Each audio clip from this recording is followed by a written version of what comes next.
In South Africa, there has been a meeting of the G20.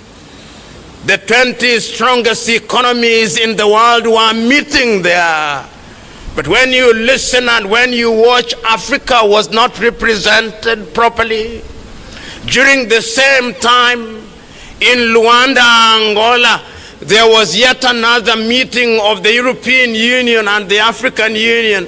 And when I listened to African leaders, I was disappointed. We are the only continent in the world that still goes to the slave master to ask the slave master, how can we be better in freedom? As I talk to you now, Africa is at crossroads. We are asking ourselves, which road should we take? And permit me a little latitude. Because as I speak to you now, Africa is crumbling. If you doubt me, look at what is happening in Sudan. They do not have the luxury of celebrating an anniversary in Khartoum. They are fighting, killing each other. The worst humanitarian situation in the world as I speak. Central African Republic is in crisis. Southern Cameroon, they have not gone to school for the last 3 years or more. Guinea-Bissau, a coup d'etat yesterday. Eastern Congo. Africa is at crossroads. Honorable Vice Chancellor, let me start by congratulating the University of Ilorin on the occasion of their 50th anniversary. This is my first time at this university, and I can assure you that I have visited a number of universities in the continent of Africa and in the world, and you are better than far. You are better than far, not just because of your size, because it took us 5 kilometers to drive from the gate to the office of the Vice Chancellor.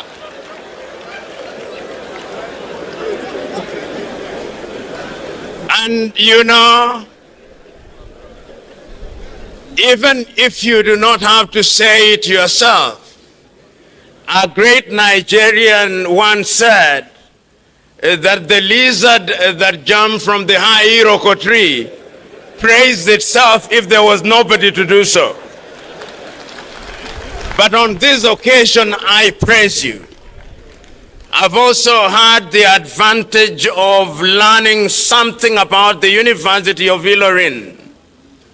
I have been told that from a modest number of no more than 500, the university now boasts 50,000 students.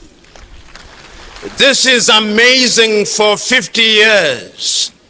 It is amazing not only because of the number of students, but it is amazing because of the courses that are taught at this university. I've been told, and I've had a glimpse of some of the alumni of the University of Ilorin, including the Vice Chancellor himself, who was a PhD student here and whose inaugural address, Judex, I'm just beginning to read. I'm happy to be in this assembly. I'm also happy to be in this assembly because I've met other alumni of this university. The good professor from the University of Bamenda in Cameroon, who is present in this assembly, which is indicative of the fact that this university is spreading its tentacles in the world. During my short stay here, I've also met my good professor from Ethiopia, who is a visiting academic at this university. And as if that was not enough, I've met another professor from Pakistan, which tells me that this university is present in the world. And as if that was not enough, only last evening I listened to the testimony of students who are visiting from Italy, and their greatest pain was that they are leaving Ilorin. So today, when I'm invited to speak about this university, to reflect about the role of universities in Africa and in the world, it gladdens my heart. Honorable Vice Chancellor, the other great thing that I've seen this morning is that your predecessors, those who are still in the land of the living, are here, which is a testament to the fact for those vice chancellors that there is no greater recompense than when your successor succeeds. You are here to celebrate that what you are doing is even being made greater by the current holder of the office of the Vice Chancellor. I say this because we live in a continent where we are always beginning. We live in a continent where our greatest claim to fame is that we want to obliterate the legacy of those who came before us. Yet history is consistent in teaching us that life is a marathon relay race where one generation hands over the baton to another generation. So today, ladies and gentlemen, let us reflect. 50 years ago, in the wisdom of those who are present, it was decided to establish this university. When this university was established, perhaps very few knew that it would acquire the status that it now has. But yet, a great Nigeria once said that when you look at the mouth of a king, you would not know that he too suckled the mother's breasts. And that is also true at the mouth of a queen. Today, when we look at the University of Ilorin, nobody would imagine that only 50 years ago it was a toddler beginning to learn not only to crawl, but even to sit. But 50 years later, we are now witnessing that it has grown into the giant that it is. It is a giant that is acknowledged not only in the community in which it sits. It is a giant that is acknowledged not only in the Kwara state where it sits. It is a giant that is acknowledged not only in Nigeria where she sits. It is a giant that is acknowledged in the continent of Africa and in the world. It is incumbent upon us, therefore, to praise those who thought about the establishment of the University of Ilorin. But as we look to the future and as we celebrate 50 years, it is incumbent upon us that we must not rest on our laurels. It is incumbent upon us to remember that Africa still is punching at the lower levels. It is incumbent upon us to remember that our education is still not revolutionizing our societies as they should. It is incumbent upon us to remember that there is work to be done. You know, we live in a continent which paradoxically and ironically is the richest. If you look at Nigeria alone, what does Nigeria not have? She is famous for her oil, but that is not the end of the story. If you look at the belly of Nigeria, there is no shortage of minerals of one kind or another.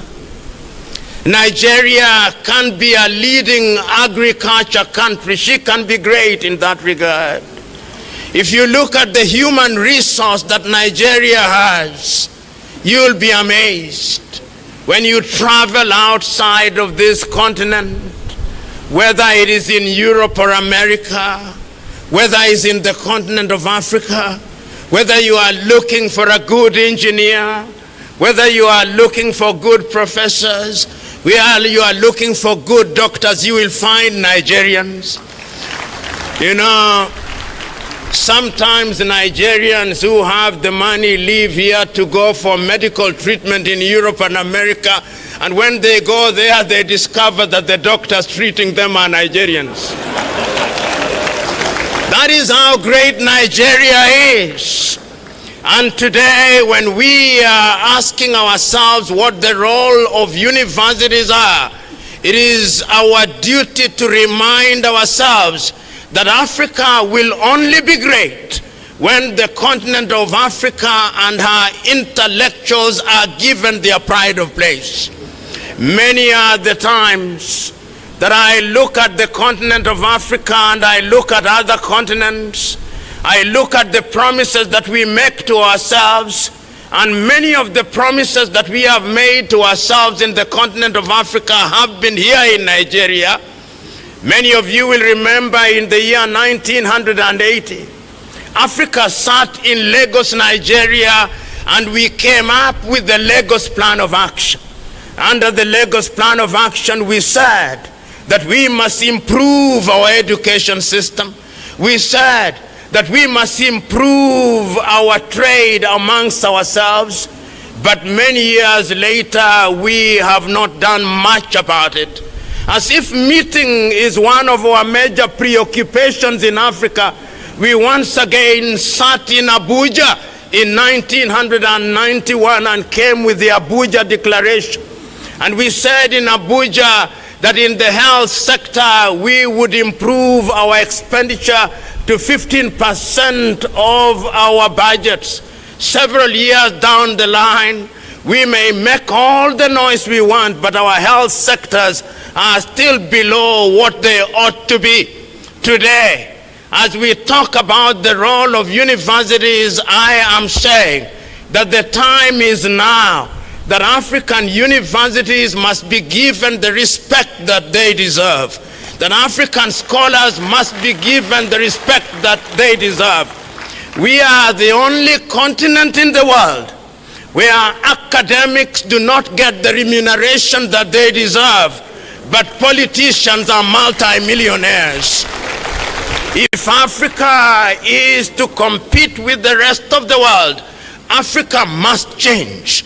And Africa will only change when academics are given the opportunities and compensated in the manner that they should be. You know, during this week that I am joining you here in Ilorin, in South Africa, there has been a meeting of the G20. The 20 strongest economies in the world were meeting there. But when you listen and when you watch, Africa was not represented properly. During the same time, in Luanda, Angola, there was yet another meeting of the European Union and the African Union. And when I listened to African leaders, I was disappointed.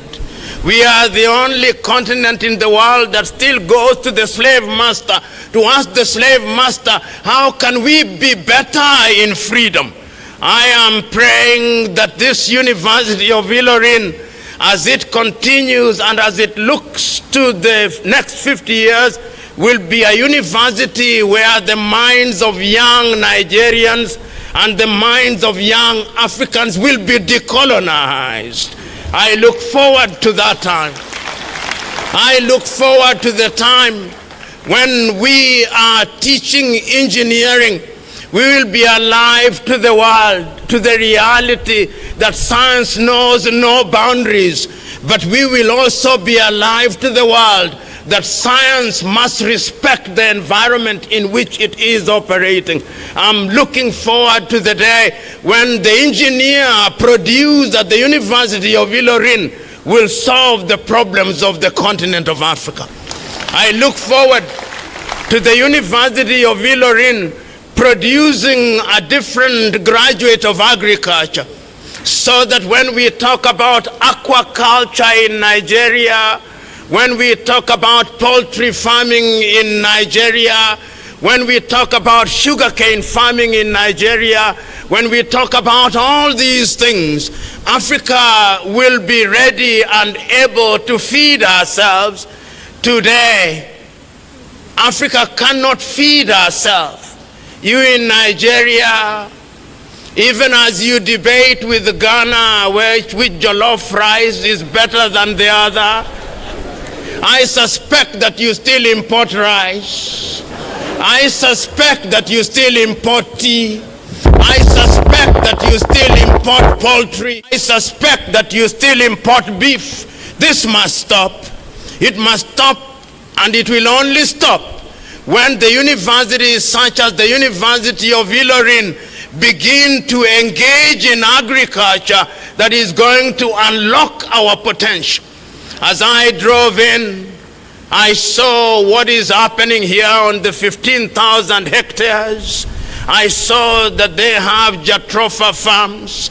I saw that they have teak farms. I'm informed that they produce their own chicken. I'm informed that they produce their own honey. I'm informed that they can feed themselves.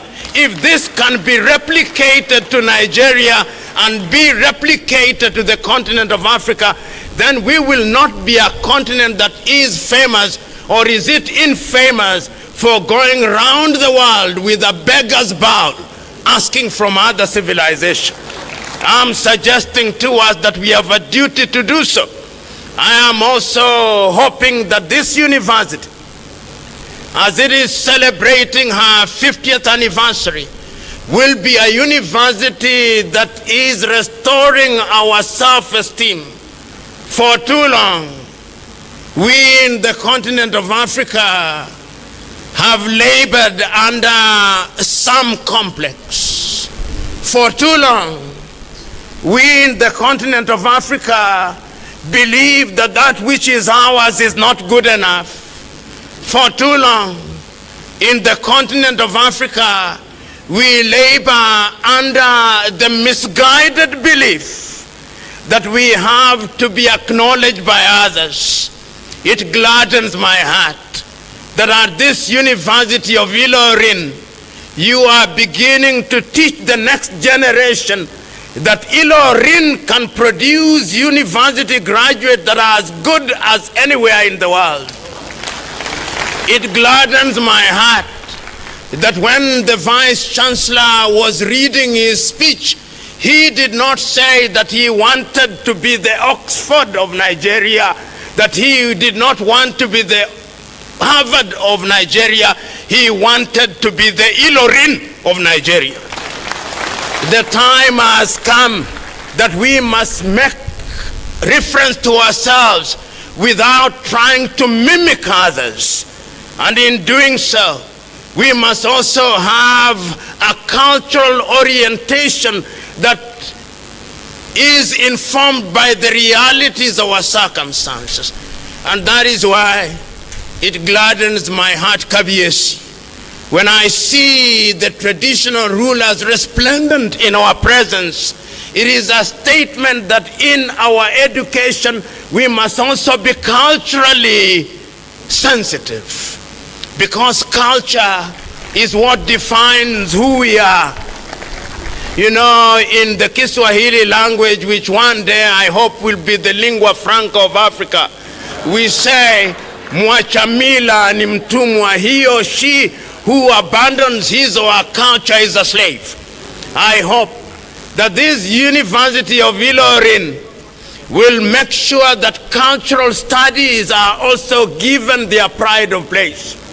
Today, in many African universities, you see institutes from China, institutes from the United Kingdom, institutes from other civilizations. I look forward to the day when we will have African institutes teaching African languages. How is it that as I'm talking to you today, Igbo language is taught at the University of Harvard, Yoruba is taught at the University of Harvard, Hausa is taught at the University of Harvard? Tell me, are you teaching Yoruba here? Tell me, are you teaching it well? Tell me, are you teaching Igbo here? Are you teaching it well? Tell me, are you teaching Hausa here? Are you teaching it well? Tell me, are you teaching Fulfude here? Are you teaching Kiswahili here? Begin now. This is the time. Are you teaching Amharic here? No, you must. In other words, I look forward to a 50 years when there'll be a cultural revival, so that African culture and African languages are given their pride of place. You know, this country called Nigeria is a country that I make reference to not once, not twice, times without number. Because I hold the view that if this university based here in Nigeria gives the country Nigeria the prominence that it deserves, Nigeria will be great. I was telling the good Vice Chancellor that those universities in Africa that are fond of benchmarking with universities in Europe and America, they should come here. And when they come here and they see 15,000 hectares, when they see what is being done here, they will go back and rename themselves glorified high schools rather than universities. And I have no doubt in my mind that that should happen. We have the ability, and if University of Ilorin is just one of the universities in the Federal Republic of Nigeria, then you imagine what Nigeria can do. You imagine what Nigeria can do in research. You imagine what Nigeria can do in the health sector. You imagine what Nigeria can do in mining. You imagine what Nigeria can do in the blue economy. You imagine what Nigeria can do in the development of the youth. You imagine what Nigeria can do in artificial intelligence. You imagine. And stop lamenting. One of the things that we do in Africa, and if there was a gold medal in that regard, Africa would win on a daily basis. Lamentation. Agonization without organization. The time is now for this university, and as we look at education, as I talk to you now, Africa is at crossroads. We are asking ourselves, which road should we take? And permit me a little latitude, because as I speak to you now, Africa is crumbling. If you doubt me, look at what is happening in Sudan. They do not have the luxury of celebrating an anniversary in Khartoum. They are fighting, killing each other. The worst humanitarian situation in the world as I speak. Central African Republic is in crisis. Southern Cameroon, they have not gone to school for the last 3 years or more. Guinea-Bissau, a coup d'etat yesterday. Eastern Congo. Africa is at crossroads. But that is not to say that there are no good things happening in the continent of Africa. There are. There are good things happening in Mauritius. There are good things happening in Little Seychelles. There are good things happening in Namibia. There are good things happening in Botswana. There are good things happening in Rwanda. But they are too small to have the impact that Nigeria would have. 1 out of every African is a Nigerian. And I've said it and I'm saying it again. When you go to any part of the world and you do not find a Nigeria, run away. Because Nigerians know where to go, and wherever they are outside of Nigeria, they create a great positive impact. And I'm suggesting to this audience here at Ilorin, that your duty is beyond celebration to go out there and make this celebration be the beginning point or the impetus of what Nigeria can be. The President of the Federal Republic of Nigeria is represented here. The representative of the President of the Federal Republic, go out and tell the President that the world and Africa is looking at Nigeria. And if the President is not told, the representative of the First Lady, go out and tell the First Lady to tell the President.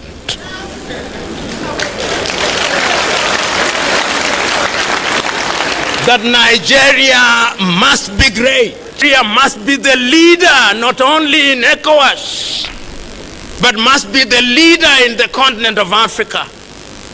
On the occasion that Nigeria has led, Africa has been in a celebratory mood. Nigeria led when South Africa was fighting against apartheid. Nigeria led. We never say anything about it. Nigeria led when there was trouble in Liberia and Sierra Leone through ECOMOG, and the countries were stabilized. Nigeria led when the Gambia was about to go down. Whenever Nigeria leads, Africa stabilizes. Don't run away from your role. Don't be too small. And if Nigeria as a country are having difficulties on how to do it, let them come to the University of Ilorin and let them learn from this age-old saying that is, in the same manner you fry a small fish that you fry a big one. Ilorin is the small fish, Nigeria is the big fish. The method of frying never changes. It can be done. Ladies and gentlemen, I'm also speaking to you at a time when Africa is grappling with what she can do in order to be great. In the year 2013, Africans sat in Addis Ababa, Ethiopia, and came up with Africa Agenda 2063. Under that agenda, we made promises to ourselves. We said that we would, as a continent, be a great continent in science, in arts, in culture, in engineering, in all spheres of development, and we came up with the Africa Continental Free Trade Area. I hope that this university will be in the forefront of leading not only free trade, but free movement of people. And I therefore look forward to the day when, if I visit Nigeria, I will not be required to have a visa. I look forward to that day. I look forward to the day when, if I visit Nigeria, I will not be required to fill an entry form. I look forward to that day. I look forward to the day when I leave Nigeria, I will not be required to fill an exit form. I look forward to that day, because Africa will only be great when her sons and daughters have the ability to move from one country to the other, as if the boundaries imposed in Berlin in 1884 were useless imposition. I look forward to that day. And I hope that this great country, Nigeria, will provide leadership in that regard. I look forward to the day when I visit Nigeria and I go to the breakfast room, I will not be drinking Hollandia from Coca-Cola.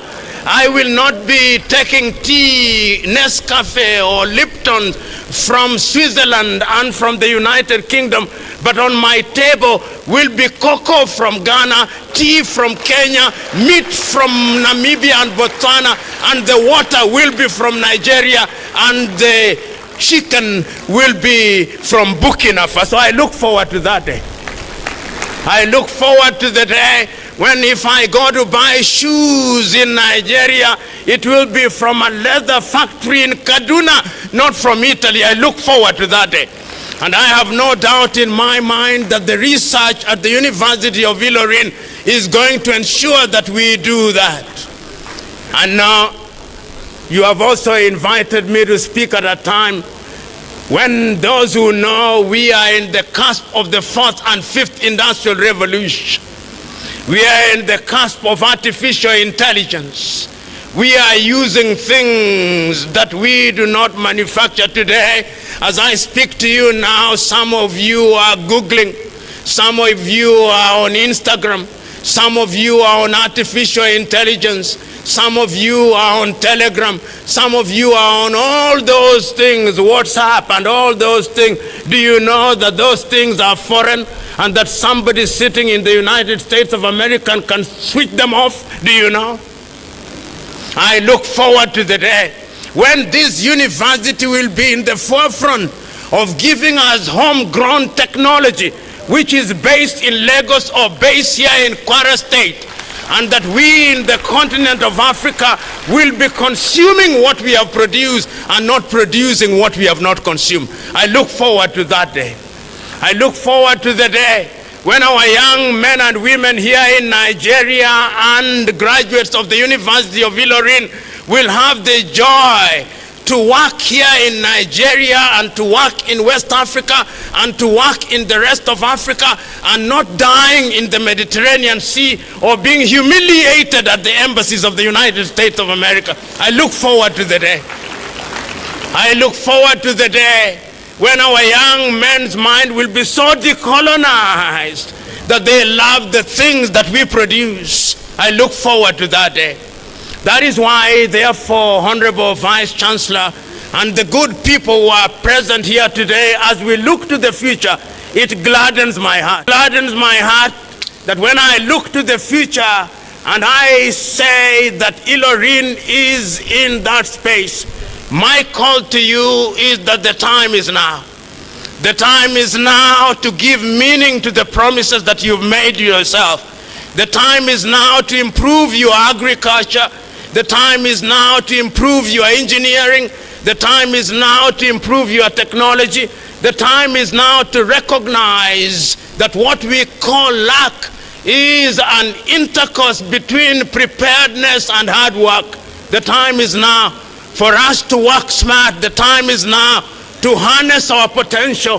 The time is now to use the energy of our young men and women and the wisdom of our old people, that we may make Ilorin great, make Nigeria great, make Africa great, because it is only then that we shall have served in humanity. I bless you all in the knowledge that you will be great, and that Ilorin will be great, Nigeria will be great, and Africa will be great. God bless you all.